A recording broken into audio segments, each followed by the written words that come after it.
On this week's edition of Technically Speaking, we'll take a look at Cyprus and the FOMC. Stay tuned.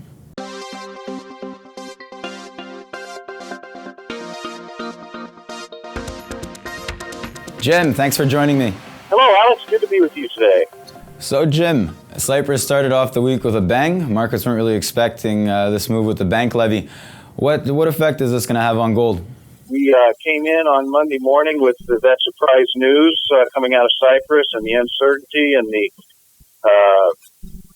fury of the Cyprus or the Cypriot investor that had savings accounts, and it spread worries to other parts of the European Union that other countries that are in trouble may implement similar taxes on savings accounts, and all that just made for an uncertain marketplace, and that prompted some fresh safe haven demand for the gold market.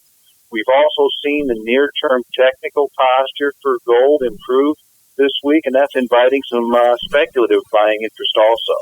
I know Cyprus isn't a big player in the EU, but they are part of the EU nonetheless. With this move, is that going to maybe set other countries towards maybe doing the same type of thing? And what will that do for gold in the coming months? Well, time will tell, Alex. I think the Cyprus situation this week reminds everyone that the European Union sovereign debt crisis is still very apparent and is not going to go away anytime soon. And that's going to continue to be an underlying supportive factor for the safe haven gold market. All right, Jim, moving on to the FOMC meetings that have started this morning. It seems like Bernanke is going to keep going along with his bond buying. What do you see playing out in the next couple of days? Well, what the gold market and silver market traders are going to be watching, and the marketplace in general, is they're going to be looking for clues to see if the FOMC will tap the brakes on its very easy monetary policy that has been in place for several years now. We are starting to see some improving economic numbers coming out of the U.S. That has raised fear among the raw commodity market bulls that the Fed will indeed, at some point in the near term, or sooner rather than later, have to start to back off on its aggressive monetary policy.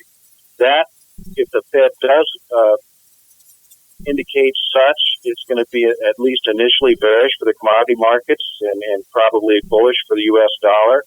However, longer term, I think if you see the improving economic conditions that do force the Fed's hand to maybe pull back on monetary policy a little bit, that is actually a longer-term bullish factor for raw commodities, including the precious metals, because what it means is better demand.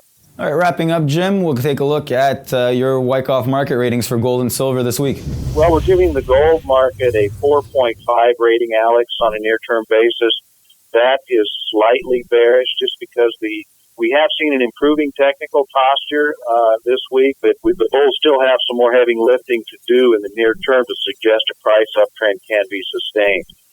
And regarding silver, I'm giving it a 3.5 this week. The silver bulls have been able to stabilize the market, but they need to show some fresh power soon to gain any fresh near-term upside momentum.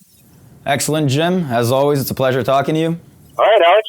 Can't wait till next time. And thank you for watching this edition of Technically Speaking with Jim Wyckoff. If you have any questions or comments, please don't hesitate to send them to newsfeedback@kitco.com. Have a good week.